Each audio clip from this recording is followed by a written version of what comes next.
Welcome to School Zone. My name is Amy Tregaskes, and I'm a parent and also an educator, but mostly a parent. And today I've got with me Suzi Jaramillo, the principal at Whipple Ranch Elementary, and Kate Dobler-Allen with First Things First. And we have somewhat, I think, kind of a hot topic right now. The Sholo schools are doing away with or changing their accelerated program at the K through 2 grade level, so at Whipple Ranch. So I've had a lot of parents ask me what's going on, and so I thought I'd bring in Suzi and Kate here today to help talk through this.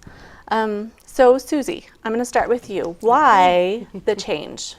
Well, I think when our superintendent came on, one of the things he did was he looked at all of the programs that were going on, and they had started last year phasing out the program. So we looked at, you know, what did the data look like? What does the programming look like? And first of all, I want to say it would be doing our community such a disservice by just not addressing the needs of our children in that higher quartile. Right. So we are not going to do away and neglect our children in that higher quartile. Instead of doing an acceleration model, we'll be doing an enrichment model. So instead of going ahead forward faster, we're going to keep them where they're at, but go deeper. Go deeper, right? Absolutely. Okay. So we want to make that foundation very strong for them. If a foundation is strong, you can start laying those layers of rigor on it. If the foundation isn't strong, you start to layer things on it and you'll start to see gaps. So in a K2 school, we are the foundation. We want that foundation to be strong.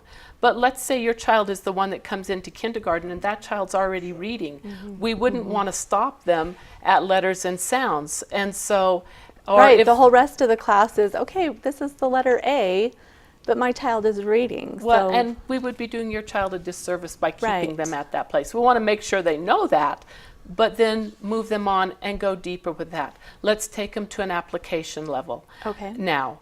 And so what would that look like in second grade? You know, by second grade, students are reading.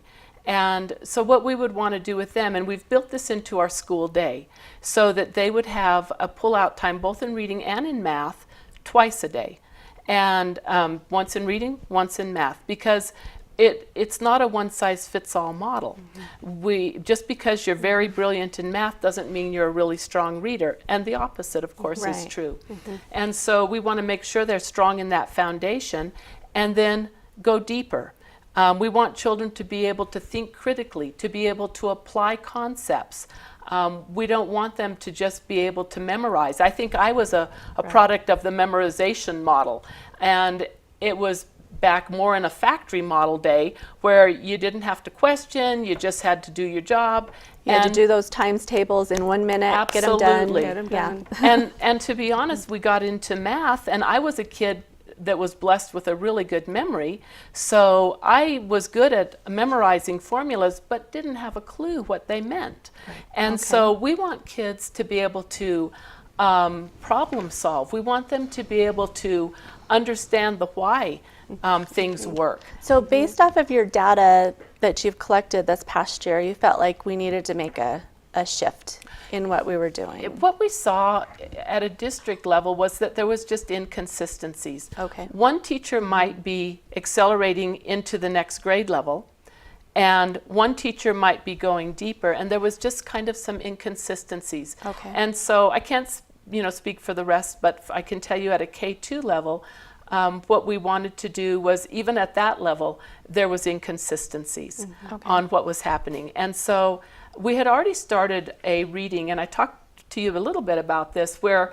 we wanted to look at the data, and if a child was really struggling, meet them where they were at and help them.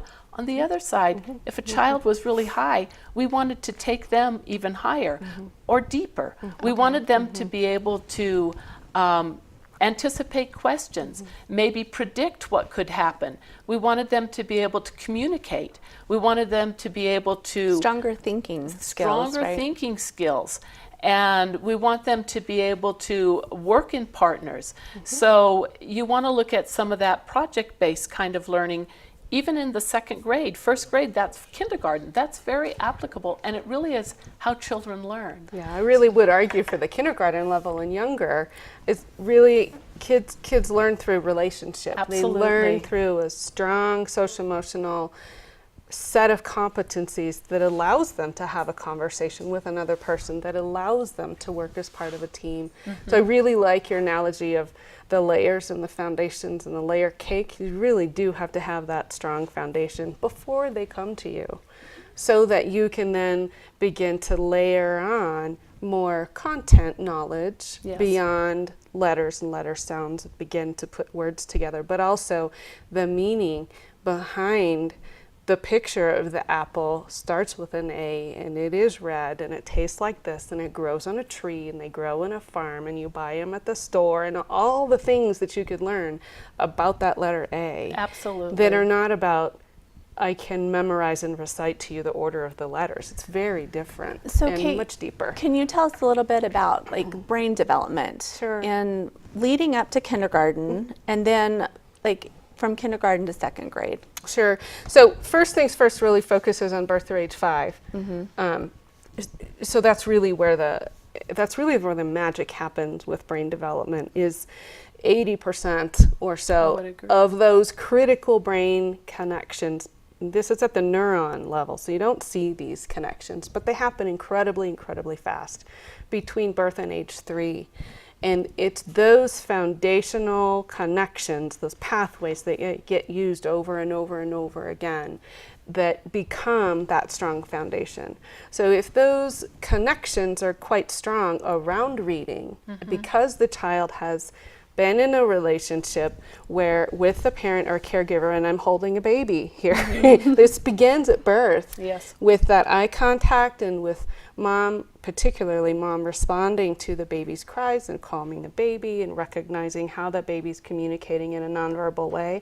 That's the foundation of all that you're trying to create an environment to be able to go deeper. But you have to have that strong foundation first. So those initial foundational connections around safety, that I'm safe and I'm okay, someone's going to feed me, then I'm not going to get hurt, then that brain is able to grow more connections and learn more information.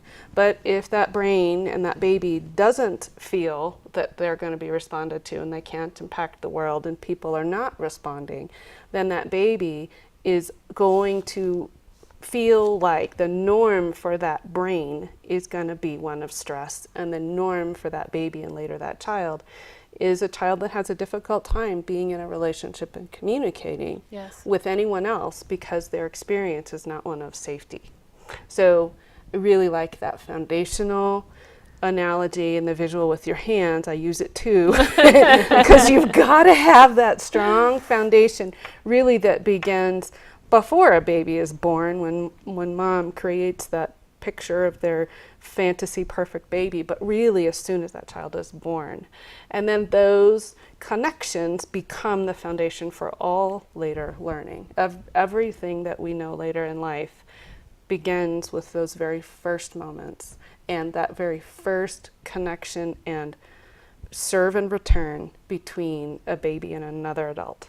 So I would really argue that that's the foundation you're looking for. Well, and I think that then when we're getting them as 5-year-olds, we want to continue to build on that kind of social emotional learning, because when that social emotional learning is in place and children are able to kind of figure out who they are, then they're like so much easier, like a sponge, to just soak up what you're giving them. And so it's one piece that we've looked at as well, is building that social emotional strength in kids. And then they're going to be prepared to be those leaders of the future. And I think that what we're going to see are kids that can make those connections. And I think that's what you're talking about as well, is that when that social emotional piece is in place, those connections can be made. So it's not just about memorizing and going fast through things, because you can miss so much of the richness by going fast. And I do think in saying that acceleration, there isn't a place for acceleration. If you think about, maybe it would take me, an average person, maybe 7 to 10 times to understand a vocabulary. Maybe a kid that is a little bit smarter, a little bit has maybe more higher, what am I trying to say? A higher capability of learning. Maybe they just need that 3 times and they've got it. So there is a place for acceleration, but I think there's a richness that we're missing when that's what our goal is, to accelerate into the next grade level, when what we could be doing is taking that richness that we're going past quickly and really allowing children to make connections. And explore it and explore it and ask the Yes. questions Right. about what happens if I change this part of it? What happens if I put this letter on the other side of that So- letter? How does it change? It's Question. kind of like mental manipulation. It You want is. them to be able to mentally manipulate instead of just memorizing. right. So you talked about you want to develop those social emotional. What are some things that you are doing, or what are some things that should be done to help So- develop that in? Interesting Fifth you grade. asked the question, because we've been having this conversation for a little more than a year Yes. since Suzi came. Really looking to create an atmosphere where children and the parents feel safe, where they know the routine, they've been there before, they know the people in the room, they're free to explore, free to go and play with the blocks and look back and see mom and then make sure it's okay, or see the teacher that they know, make sure it's okay and keep playing, where it's predictable and consistent. And there are a wide variety of manipulatives to play with, but also other children. Okay. What we've found, and I think what Suzi and Becky talked about. So was one that- of the things we did for this coming year for our incoming kindergartners is, we have these, we call it win time, what I need. And it's twice a day. And what we've done starting in our kinder is we've created a sharing room. And so in Is our this something that you've already have in place, or something new for this This school will year? be something new for this school Okay. year. So we want to be able to help children build those connections and have that time to explore. So we've created this sharing room that the kindergarten teachers will be able to bring students in half an hour a day, and they're going to set up we've got like an arts center, we've got a dramatic play center, we've got a puzzle center, maybe there's a Lego piece. And the teacher can set up some structured play, she can also have some free play. And in order to help children be able to work and play with each other, to be able to negotiate their worlds, to be able to communicate in their world, and with the hope that then that's going to transfer out onto the playground, that's going to transfer into the classroom. When we're teaching, Meaning that like they would come and they'd have to work together to build something, Possibly. or create a play together with the play clothes or something like that. That's what you Possibly. mean by communicating and working together, yes, right? Okay. yes. And to be able to make connections on how things work. I think that just being able to interact with each other in a way, that we've kind of gone away from in a school system is going to help them. I mean, we still have got state standards we're going to be teaching. I don't want to make it sound like we're going away from that. But we do see a need that has been overlooked for a lot of years, and we'd like to bring some of that back. And we think we can do that while teaching those standards. And that will help all kids at all levels. So I we'll start love there that. with kindergarten. Okay. And then as you move into first grade, giving those times where we're looking at it happens really in the classroom. You can't just say it's going to happen at this time. Okay, now it's time to make connections. Yeah. Everything happens in the classroom. And then we're meeting those individual needs when we're doing that pull-out time. Okay. That makes Right. sense. So back to your question about what are the things that would be helpful to have in place in early childhood before kindergarten, and sort of what have we learned, and by we, I mean first things first, but also school districts, as we've been looking Right. at how kids are doing over the last couple of years in kindergarten, first, second, third. And what Suzi speaks to is the reality that many kids come to kindergarten for the very first time ever being away from mom, or ever being away from grandma or Aunt Suzi, or whoever, whatever their childcare or a family friend and neighbor care environment was. And it's not a bad thing that they had all those experiences. It's really wonderful that they've gotten them to kindergarten, but that means they come to kindergarten without having had the experience of negotiating their toys with other 5-year-olds, figuring out how to say goodbye to mom and knowing a predictable time when they're going to see mom again. I'll see you after nap time, I'll see you after lunchtime. So it's those sort of transition times that are really difficult. Kindergarten as a year is a very difficult transitional year as a parent It's a and as a transitional child for and for the mom, teacher. yes, You talk about the magic. I say kindergarten is the magic. What It is. walks in the door and what walks And into yeah. first grade, the It's- growth is amazing. It's an incredible year. And so if you think about these kids that are coming into kindergarten, the vast majority of every incoming classroom doesn't have those experiences as an early childhood, infant, toddler, preschooler, of being in a group with other kids, of figuring out how to stand in line and wait for an instruction to open the door, of sitting in a circle for story time, of following sort of those group norms, or really been in a position where they would need to figure them out. So And my kindergarten's the question- first time, and it's It seemed to me that kids would get that in preschool or in daycare.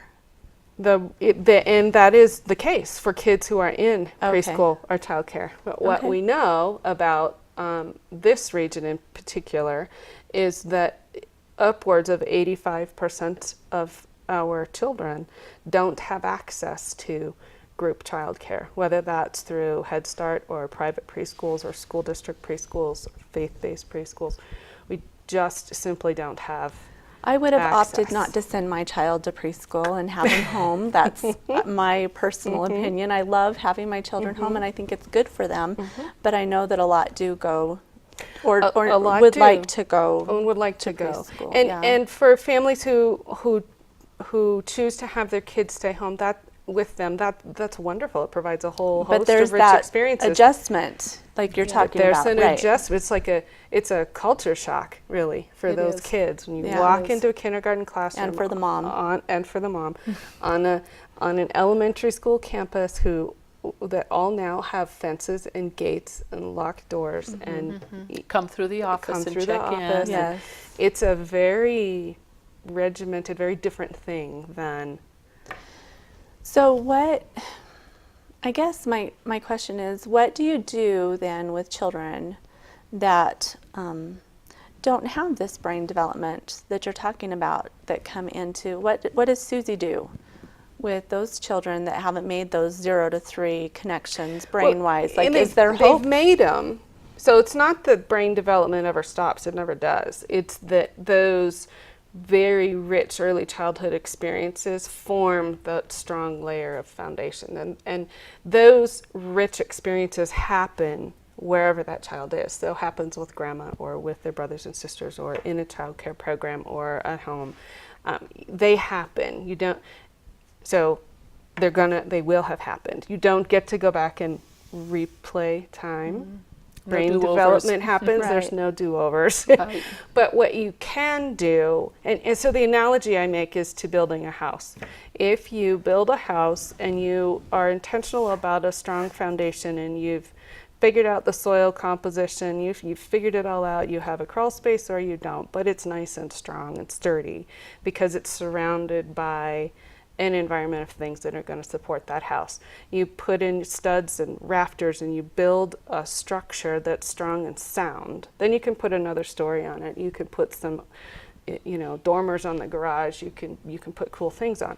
But if you don't pay attention to that foundation, then your house is not as strong and you're not going to be able to put a second layer on. My exact analogy. Without I have used that. without going back under and tunneling under that foundation to add some support beams, without going back in and shoring up those load-bearing walls, which are those sort of foundational holes that you find in kindergarten, first, second, with kids that need to be taught how to wash their hands, kids who need to be taught how to use a public restroom, how to drink from a water fountain. Right. And because we know kids learn by experience and by repetition, it means that what Suzi does is a It's lot of helping repetition to of strengthen the those foundation. foundational pieces. It is, and that, like I said, that doesn't just happen in those 2 half-hour times. Right. We can really focus in on those 2 half-hour times, but all of those connections are happening in the classroom. So even though we're focusing in on some social emotional learning, we're really putting a laser beam on that in kindergarten. It doesn't mean that it's not happening in first grade or it's not happening in second grade. Those happen in the classroom as children are making those connections. And so you ask, what do you do if a child didn't have preschool? Well, in a public school, we take all the blueberries, I say.